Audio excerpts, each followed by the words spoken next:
Without further ado, I want to introduce Fábio Englert Moutinho.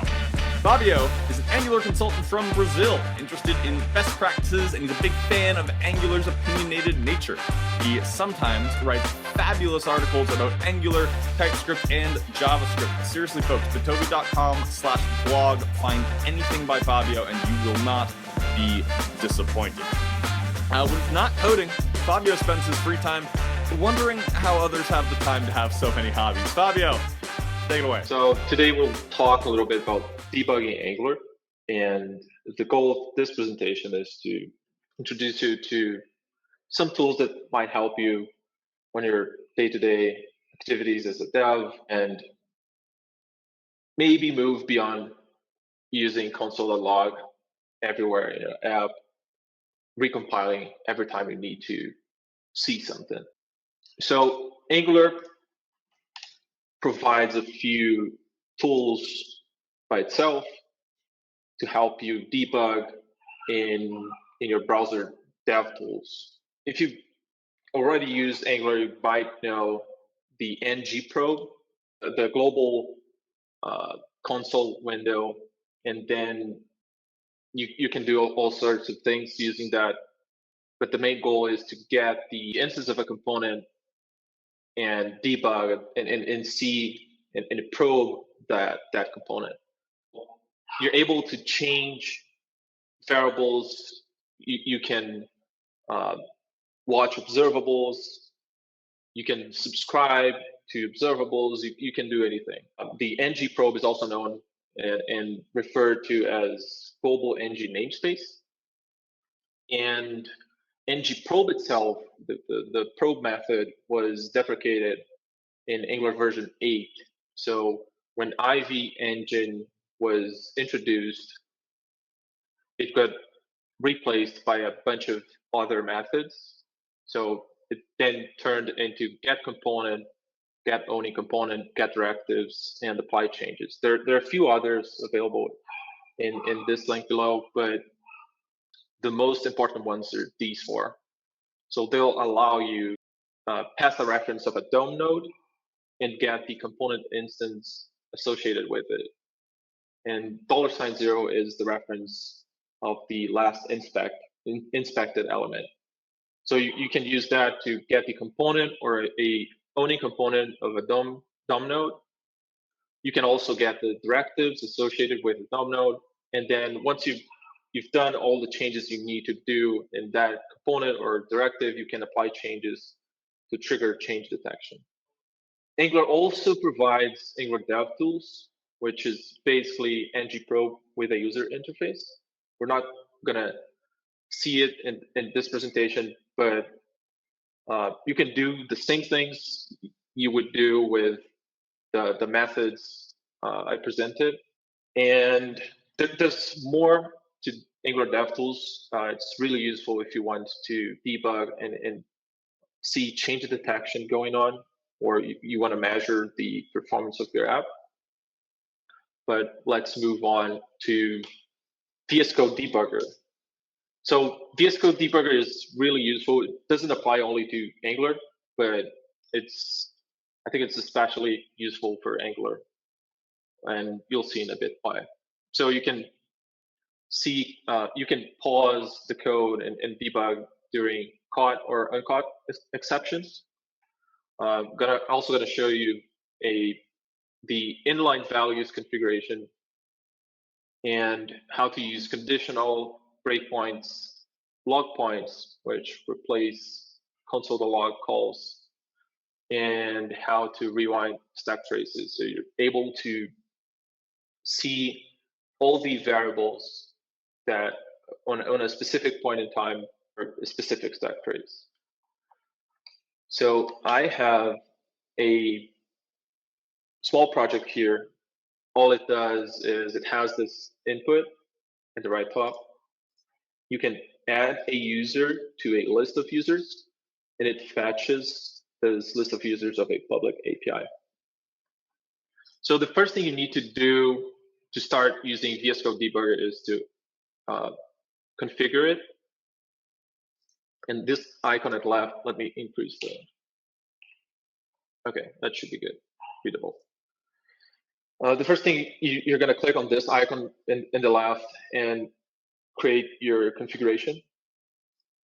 It's going to create you a launch.json file similar to this one. And all I had to do to start using it with Angular was change the default port. The file came with 8080, I guess, and I changed it to 4200, which is Angular default. And then you're good to go. You start debugging. It opens this browser window for you, and you're good to go. So there's this debug console that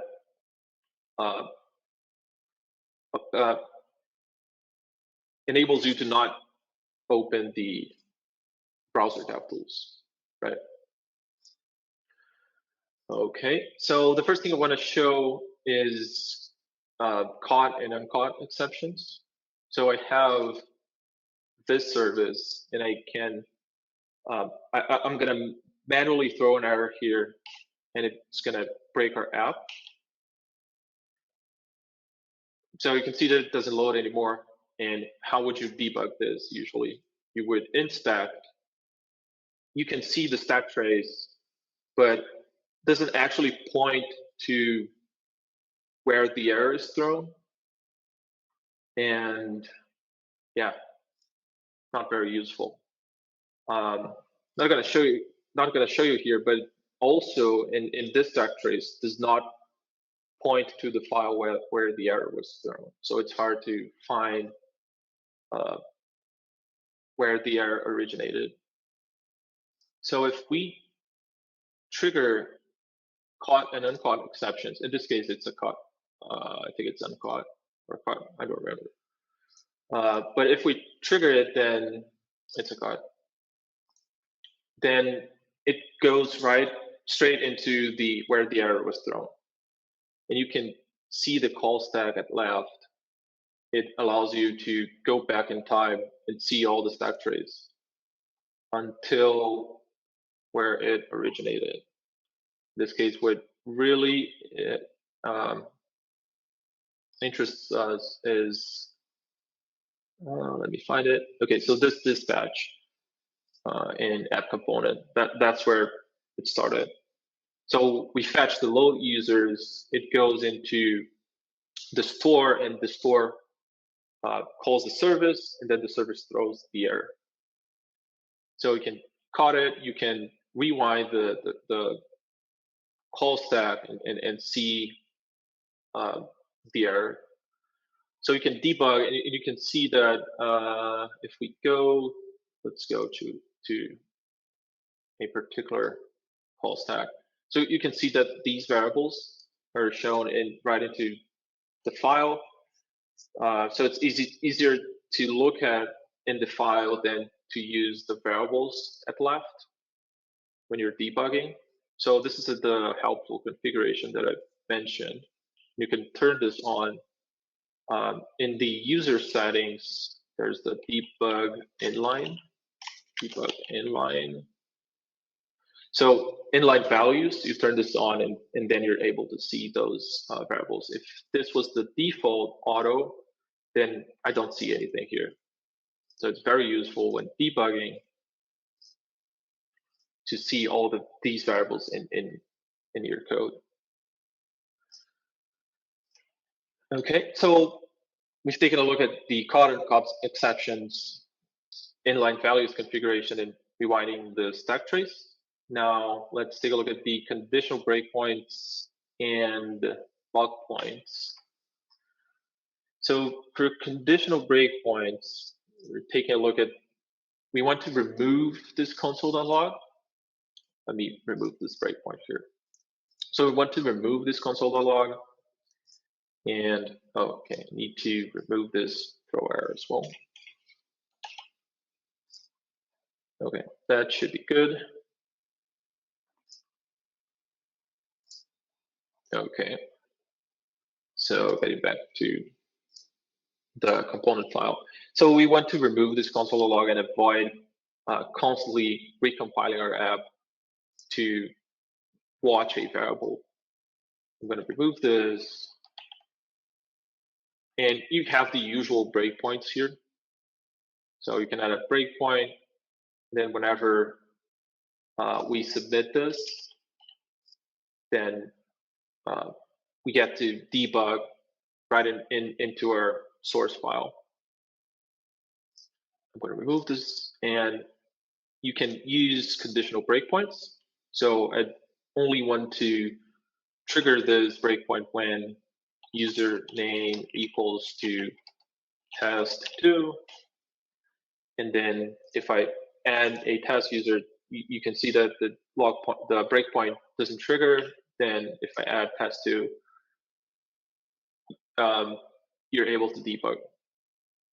So that was conditional breakpoints. I'm going to remove this now, and I'll add a log point.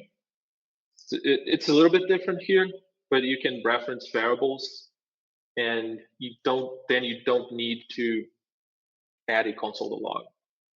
So user name is, then you can do user.name. And okay, so you see that user name is test2, and that looks fine. And finally, there's something very interesting about Angular here using VS Code Debugger, that it enables you to debug templates. So if we go back to component HTML file, have this ready for us. I'm gonna edit this. So if you may have noticed that this is logging user is, and then the username, but the variable is a little bit different. So we wrap with curly braces to enable using variables in log messages. But our name, our user and its name are in a different variable because of the ng4 directive. That's what's providing the variable for us. So this is a Angular specific thing. And then whenever I add a user, you're going to see that user is test being triggered in line 6 of component HTML file. And then if you add, I'm going to remove this log point and add a breakpoint here. I'm going to refresh. Okay, so we have this breakpoint, and what's interesting is that we can see the call stack and all the change detection for Angular going on here. So if you're curious about it, to understand how change detection works, you can debug and see how Angular triggers change detection. So this even goes back to the original store dispatch, so you can see everything. Let me find it real quick. Oh, there it is. So the store dispatch, it triggers the load user's action, and then everything else is comes from this original action up until the change detection being triggered. And yeah, that's really interesting. You can see all the Angular internals going on. And yeah, that's what I had for today.